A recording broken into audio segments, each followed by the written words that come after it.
Welcome back. In this series, we're taking you through how to use simple tools to help restore and explore your natural foot function. Last week, we went through the band and ball combo, and this week we'll be exploring the socks and blocks combination.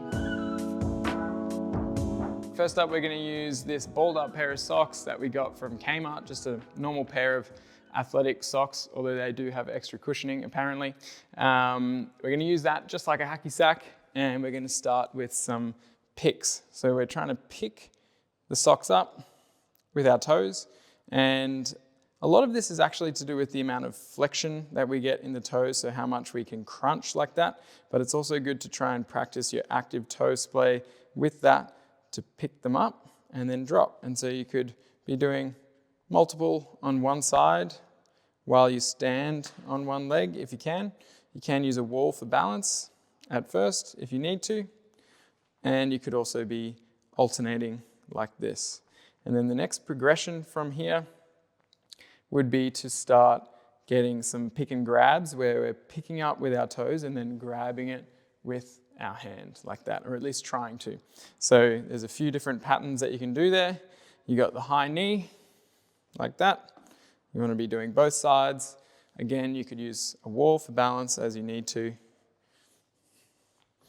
And the more you move through the hip, obviously the less of this trunk movement that you'll get.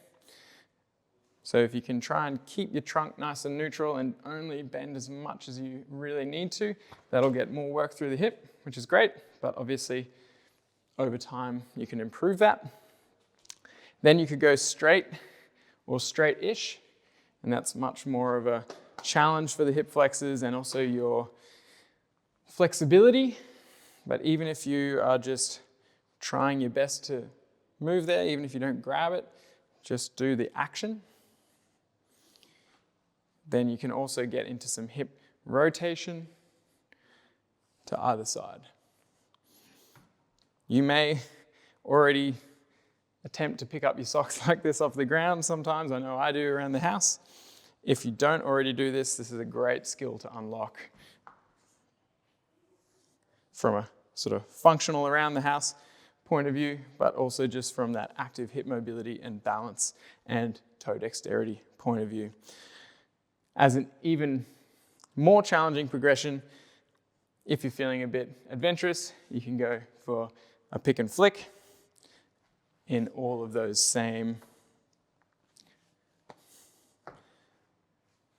patterns. So you had the high knee, the straight knee, the outside like that, and the inside like that. Now, as a bonus, if you're feeling even more adventurous, you could get into some kicks, and the best place to start with kicks is actually just with like a knee like that.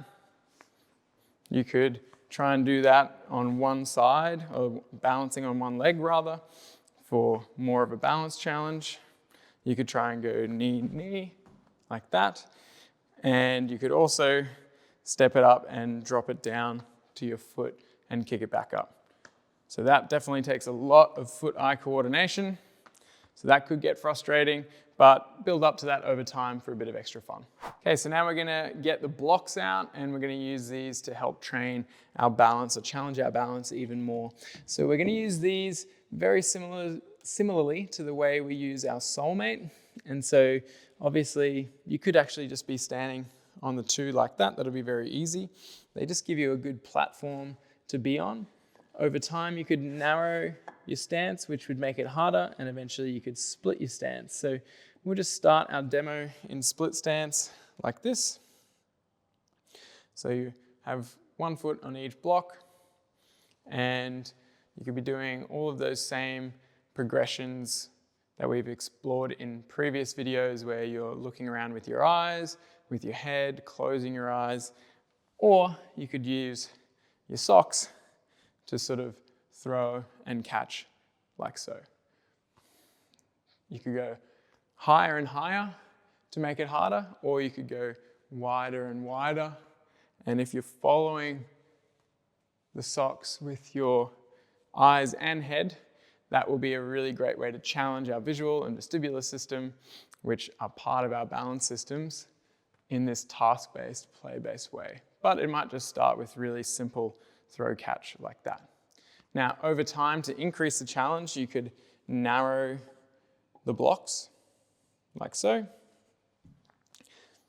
And we've got a whole video that explores this concept of the Goldilocks zone. So you're really searching for something that's not too easy, not too hard. Eventually, you would build up to being able to go on a single leg. And a great thing about using blocks, whether or not they're curved, the curved is really a great surface and definitely something to build towards. But the block gives you this height, which can be great for doing a big toe stance or a pinky toe stance.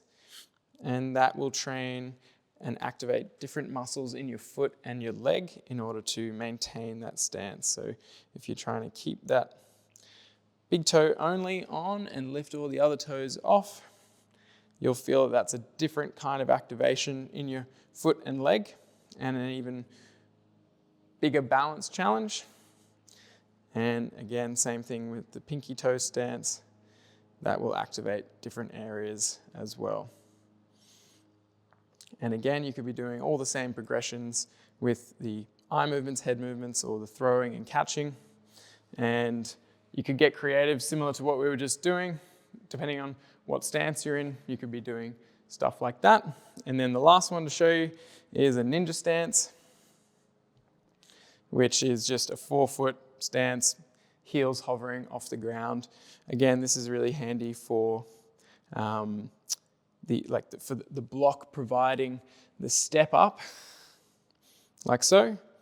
And actually, another bonus stance, if you're feeling adventurous, is heels on the block and then lifting the toes off as well. So we call this heel ninja. And for all of these, you can be using a wall for balance as needed.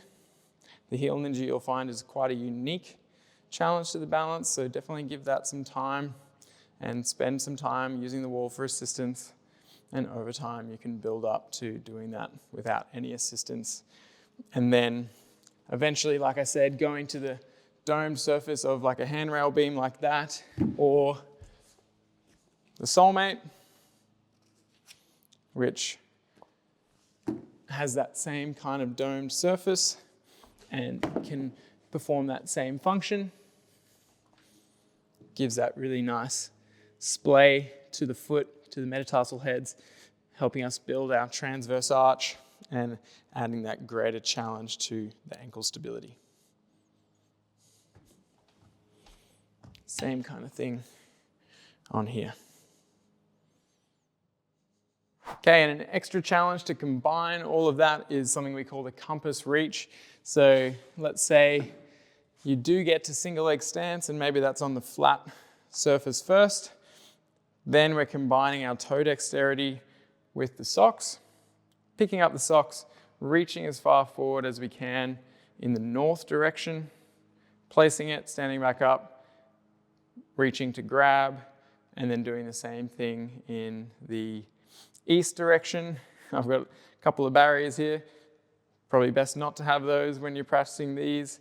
And you may only go, really small distance at first. And over time, you could build up the distance as your strength and balance and mobility in that side improves. And you could go south and then west. You'd be going around the back like that. It's a really great way to challenge the stability while you're rotating and moving around. And obviously you'd want to do both sides like so, just in the reverse order. So plenty to keep you busy there. Make sure you go back and watch our previous videos with the different simple tool combinations if you haven't already, to get even more ideas And we'll be using these simple tools in future videos to help improve certain qualities of foot function and common conditions that we often get asked about. So stay tuned for those. Like and subscribe if you're getting value out of these videos, and check out the links in the description below if you're after some more structured guidance.